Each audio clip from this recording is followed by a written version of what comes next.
Welcome to Defeat is Optional, the podcast where I'll give you the best mental tips to unlock your mind so you can improve your performance on race day. If you've ever felt stuck, doubted your abilities, or struggled to bring your best on race day, you're in the right place. This isn't just about training harder, it's about thinking smarter. Here we'll break down the mental barriers that hold you back and build the mindset that propels you to victory. Because in your journey to greatness, defeat is never the final answer. It's a choice. So let's get to work. Remember, Defeat is Optional is not just a podcast, it's a way of life. Guys, in this episode, I'm going to outline why affirmations are a great tool to use, but in all honesty, why you could be using them in vain. Have you ever been extremely nervous before a competition or a tryout? Your hands maybe start to sweat. Your mind is running wild with thoughts of you potentially screwing up your big moment. You might stand there needing to do your warm up, but it's almost like you've forgotten how to move your legs. There's been times in my life where that's how I feel sometimes. So then you start to recite these affirmations you've written out or from a PDF that you've downloaded from one of your favorite athletes, because I know that a lot of people talk about affirmations and saying the right things. And again, I am not saying that they're bad to do. You start to say things like, I am strong, I am brave and courageous. I can do all things through Christ who strengthens me. And you say them, but nothing happens. You still feel scared and really nothing's changed. Trust me, I've been in that situation. So I think we've all been there. And in fact, when I was younger, before my first basketball game of the season, I remember this so vividly because I was in elementary school. I was actually bumping up to this more competitive league. It was like a competitive YMCA league. And granted, guys, I lived in Anchorage, Alaska. So basketball probably wasn't as competitive as I thought it was back then. But I remember the first game was like a Friday night. I remember being at school. I knew my parents were going to come pick me up from school because they were getting off work and I was going to go straight to the game. And I remember we were playing pickup basketball. This is crazy. Like playing pickup basketball before the basketball game. I remember being so scared of being able to play in that league that I actually faked an injury so I wouldn't have to play that night. That's how nervous I was and just anxious about potentially embarrassing myself in front of my teammates, my parents, my peers, everything. I just couldn't bring myself to face that fear head on when I was that young. And so my goal today is to provide you with the reasons why your affirmations are not helping you in the moment, how we can fix that problem, and then give you a list of powerful affirmations to help you conquer any form of fear or anxiety and give you the confidence in yourself that you need to perform at a high level. So if you're listening to this episode, you're probably someone who's used affirmations, but have had no success in practice, or you're looking for a way to calm your nerves on game day. And I'll tell you that winning starts in the mind first. This is one of the biggest misconceptions. People overlook this all the time, but winning doesn't start at training. Winning starts in your mind.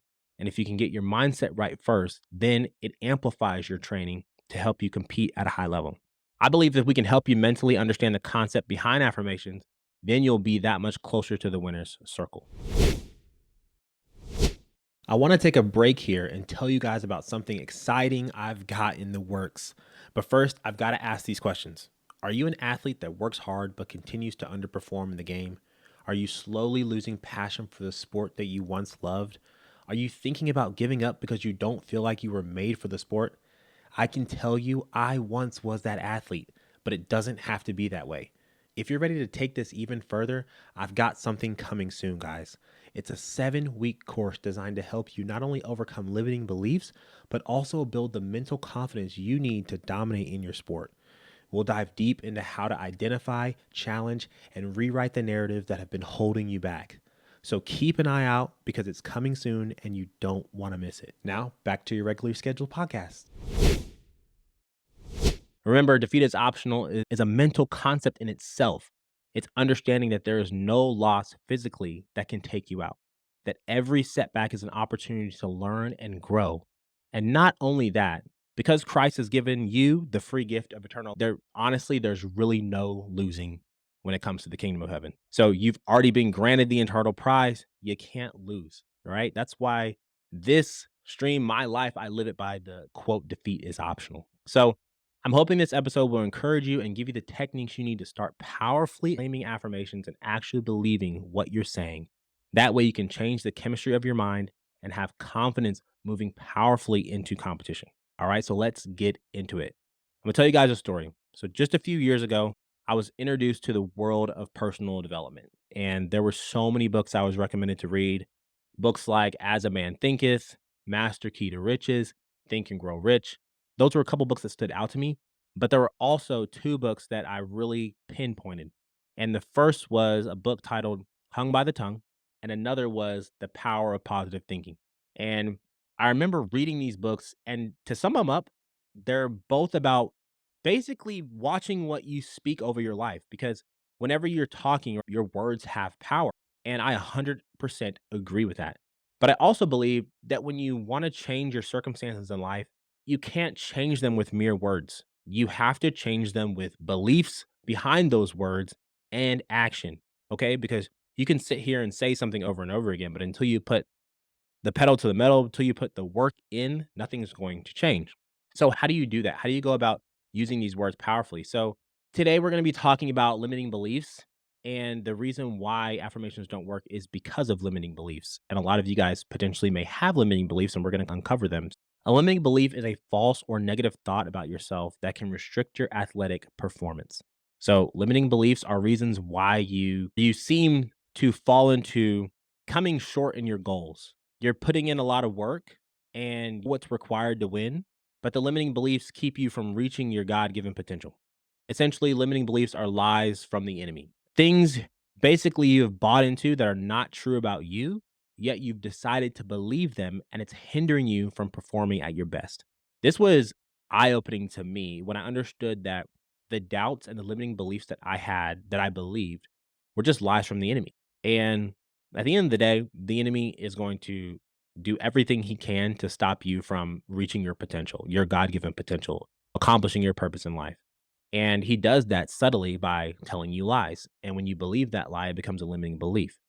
When you recite affirmations and you don't feel any change, it's because they only work when they're backed by true belief. If you don't fix the root issue, this limiting belief, then affirmations are like basically putting a band aid on a gunshot wound. It's not going to help. You're going to need more attention than just dressing your wound. So it's not going to fix the problem whatsoever. The whole idea is that if we change the belief, then we can start to see the success we envision ourselves having actually come to life. The reworking of our belief in our subconscious mind, combined with faith, that is taking action consistently, that is what produces the desired results. The Bible says to be transformed by the renewing of our minds. And we do that by discovering the truth. We not only transform ourselves, guys, but we transform our how we perceive challenge and struggle. So whenever you start to have faith, you take action, you start to have these limiting beliefs be knocked off, you start to believe the truth, then that is when the results change. That's when you start to see yourself progressing and all the work that you're doing basically catches up. Because I feel like if you're working super hard and you're doing all the right things, there's a thing in your brain that once you unlock your mindset, once you unlock and get rid of the limiting beliefs, it's almost like your training, your mind catches up with your training. And then boom, it's like it happens overnight. It's like you get faster overnight. You've already been that fast, but your brain has been holding you back. Okay. So, how do we get rid of limiting beliefs? How do we get rid of these limiting beliefs so we can unlock our true potential and our best self on and off the track? Because if you're not performing well on the track, there's probably some areas in your life where you're underperforming as well. So, how do we get these limiting beliefs out of our head? How do we conquer the lies of the enemy with the truth? The first and foremost, the most important step is to recognize and identify the limiting beliefs we have. So, step number one, tip number one is identifying the limiting beliefs we have. And once you identify the lie that you've been believing and accepting as truth, because the lie is not real, you're accepting it as the truth. You're making it real for you. And I've done that. And I'm going to get into some of the lies that I believed, right? So if you believe the lie that you don't have the ability to win, or that you're not talented enough, or that because you had one bad performance, that bad performance is going to keep happening. Those are lies. Those are limiting beliefs that a lot of people have. The biggest question that you need to ask yourself when you're going to attack these limiting beliefs is what is the story I've been telling myself about why I can't seem to perform up to my true potential on race day? Okay. You have to ask yourself that question. What's the story that you're telling yourself that you're believing that's not allowing you to get to or perform to your true potential on race day or competition day or game day, whatever sport it is that you do? I like to talk to track and field athletes, but this can apply to anyone. What is that story that you're telling yourself? Now, I don't want you to just write something down or think something, the first thing that comes to your mind, put it down. Do that, but also sit in that for a second. Really think about, what am I telling myself? What's the story that I'm telling myself? What's the narrative that I'm telling myself that's allowing me or not allowing me to perform at a high level? Whether that's in practice, whether that's at a meet, competition, what is that story? Okay. So once you think about that, really think about it, write it down. And the crazy thing is that when you're talking about limiting beliefs, when you're actually trying to uproot limiting beliefs, they can be like an onion. An onion. Anybody cut I cut an onion last night and I was literally crying. They say that if you put a piece of bread in your mouth, that apparently it keeps you from crying. I've tried it. I've eaten a lot of bread because of it, and I'll be honest with you, it doesn't help. So, if anybody's got any tips out there for eliminating crying when you're cutting onions, let me know. But basically, limiting belief is like an onion because it has many layers, right? There could be many layers to the lies that you're believing. Okay. So that's why I want you to really sit and think about, what's the narrative? What's the story that you're telling yourself that you're believing that's prohibiting you from being the best that you can be? All right. Because if you've been believing one lie, I guarantee you that you're probably believing multiple, and they're prohibiting you from being the best athlete you can be. And if you're stumped, that's okay. This is probably something you've never thought about until now. Like, the thing is, sometimes when we go to look at ourselves internally, it's really hard to see our bad spots. It's called a blind spot. And that's why when you have a coach, your coach, if you do a start or if you are running a rep, he can see something that you might not be able to see, he or she, right? They can see something that you may not be able to see, and that's what's called a blind spot, and they can help you correct that, and that's obviously what a coach is, right? If you haven't really thought about that, think about it, and I'll give you some of my limiting beliefs that I struggled with, and here were a few of mine, guys. Number 1 was, I'm getting older, and because I'm older, it's going to be harder to run fast. Guys, I'm 31 years old. I've been running track for a long time, and since I was in middle school, and I'm a little bit older than most of my peers that are still competing. There's no one I don't believe that there's anyone in my graduating class from college that's still a professional now that's in the sprints as far as 100 meters, right? So a lot of the guys that I came out of school with that were pro, they don't run anymore. And so I had a limiting belief that as I got older, it'd be hard for me to run faster, which was prohibiting me from running faster because I was believing a lie. Number 2, my start has gone downhill, and I don't think it's good enough to put me in a position to win. Was one of the best starters in the world, and I felt like over time, my start wasn't right, and I was kept picking at it and picking at it and picking at it, trying to make it perfect, and so I started to believe this lie that it just never was gonna be good, and I was never gonna be in a position to win because my start was just so bad. This could be you, right? Number 3 was, I'm working so hard in training and making sacrifices, but I feel like I'm getting no return. I feel like I'm getting no return. So these could be a couple of limiting beliefs that maybe you have as well. Maybe this is something that you've been thinking about. These were stories that I was telling myself that were prohibiting me from, one, training efficiently in practice, and two, competing at a high level really for the last 3 years. I have such a soft spot for this because I see it all the time. I see athletes that have great potential, that have crazy athleticism, but when it comes to the track meet, they don't perform well. They can kill it in practice, they get to the track meet, doesn't happen. And they're wondering and they're spiraling and they're wanting to quit and they don't think the sport is for them and all these things. And guys, I want to tell you, I'm being very vulnerable right now. These were things that I was thinking as a professional athlete who made an Olympic team, who was the third fastest guy ever to run and still is in the 60-meter dash. I'm top 20 in the 100-meter. I struggled with this myself. So that's why I'm so adamant about helping you guys really break through here, because I don't want you to be hindered in your performance. I don't want you to be working hard and then not see the results that you're putting in. Okay. So, how could I have developed these things as an NCAA champion, a collegiate record holder, all these things that I just talked about? And it's because the lies of the enemy are subtle. And if you believe them, they start to weave their way into basically your mind. And once they're buried in your subconscious, guys, your subconscious is this part of your brain that kind of runs your brain on autopilot. Once once these thoughts get into your subconscious, it's almost like you will produce actions in your life based on these subconscious beliefs without even thinking about it. Sub means before, right? Before consciousness. So in the subconscious, before it actually reaches your conscious thought, you're already taking an action that's going to make that subconscious lie true. It's going to produce a result for you that you don't want because it's already embedded in a conscious that you're not aware of. Okay? I know that's deep. Follow, stay with me. But the subconscious, it drives all of your thoughts, and that leads to your feelings, which leads to your action.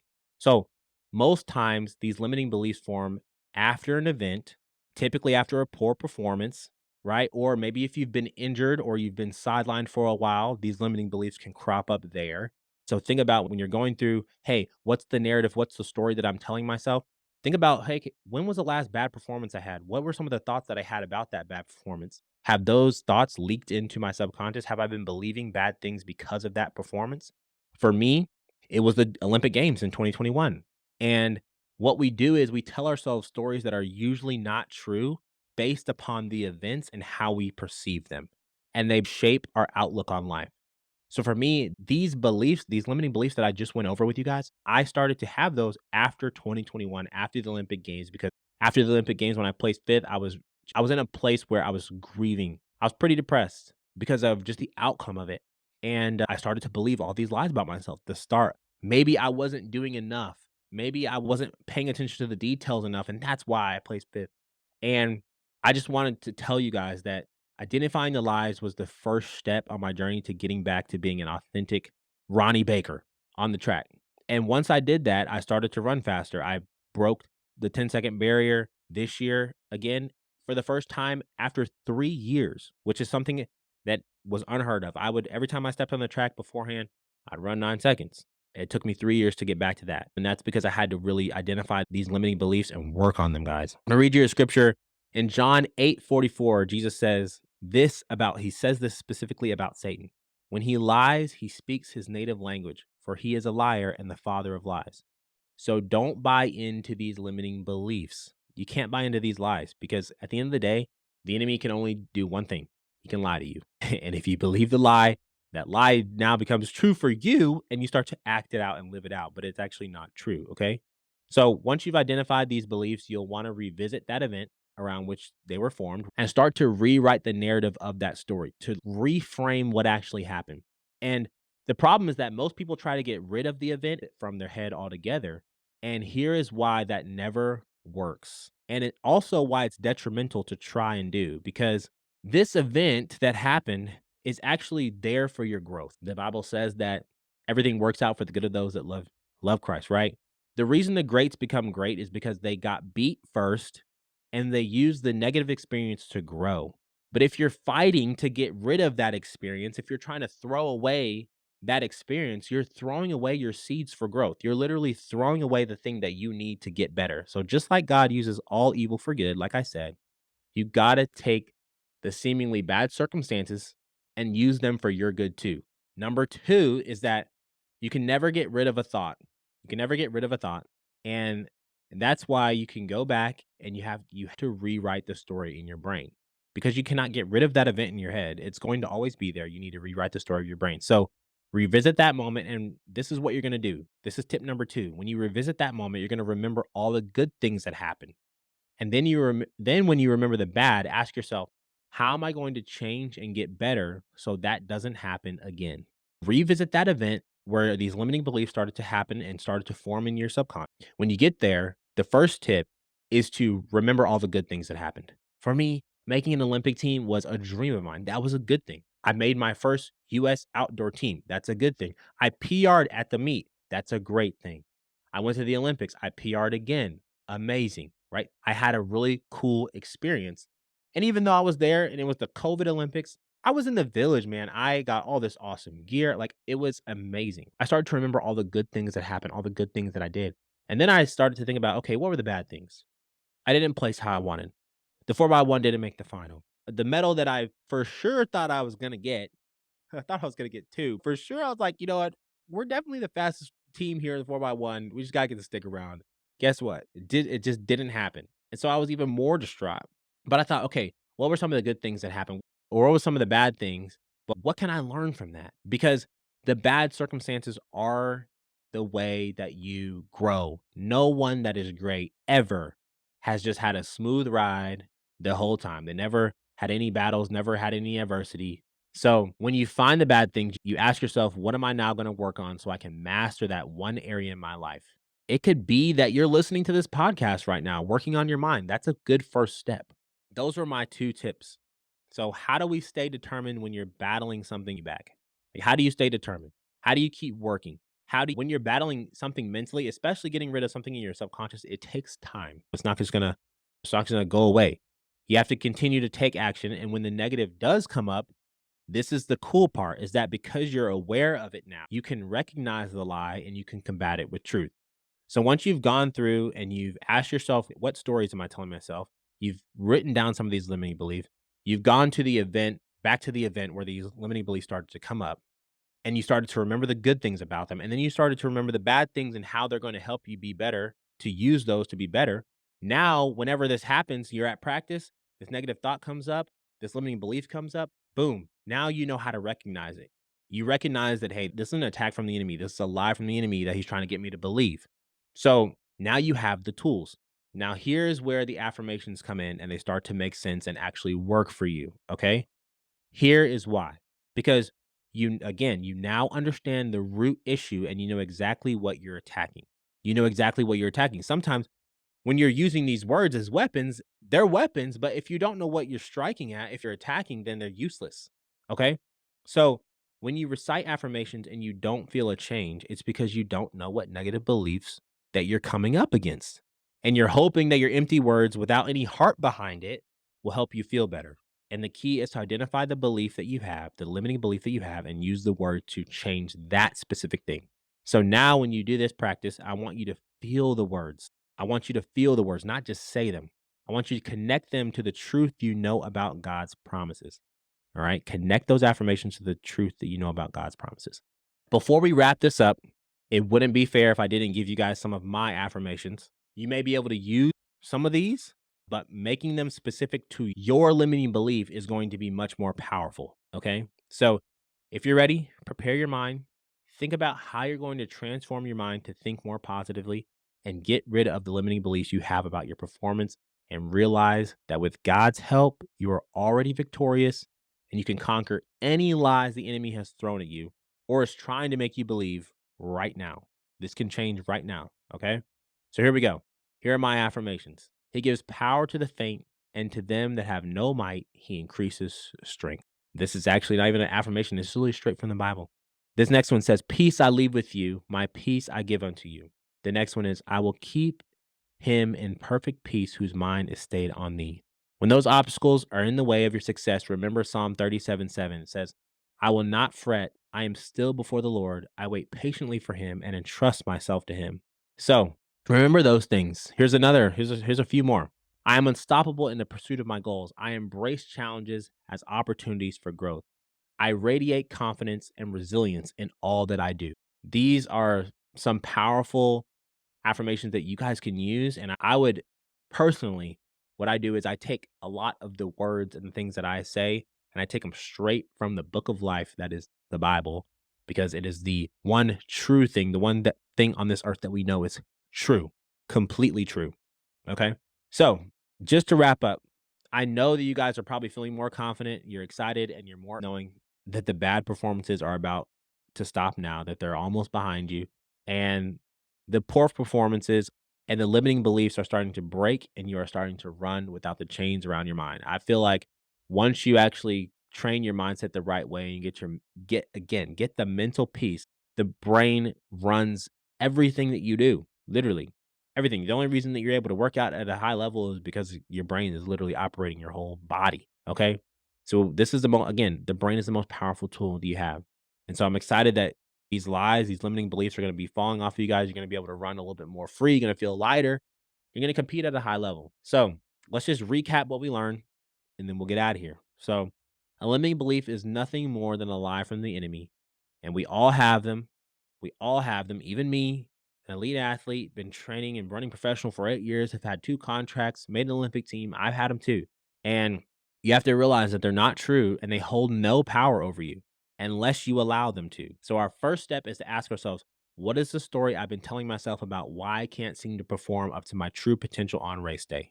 What is the story I'm telling myself that's allowing me not to perform up to my true potential on race day? That's the first question you got to ask, the first tip, the first step. Then you got to write that down and really think hard about it and recognize the layers that could be deep rooted in this limiting belief. Okay. Then once you've identified it, reframe that story and change the narrative in your mind. Lastly, make some powerful affirmations that will now be effective because you've identified where these words will have power in your mind and you aren't just saying words just to say words.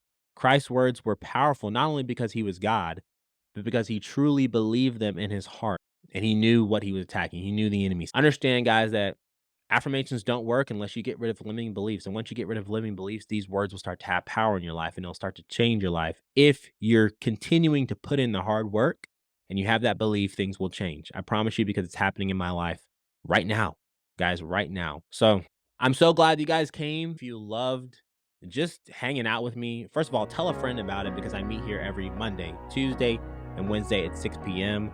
on YouTube, on Instagram. I think that you get a better viewing experience on YouTube. It's just cooler that way. But if you don't like that, Instagram is great too. All right. So yeah, guys, I hope this helped. I love you guys. Share this with a friend if it helped you, and I will see you guys. Peace.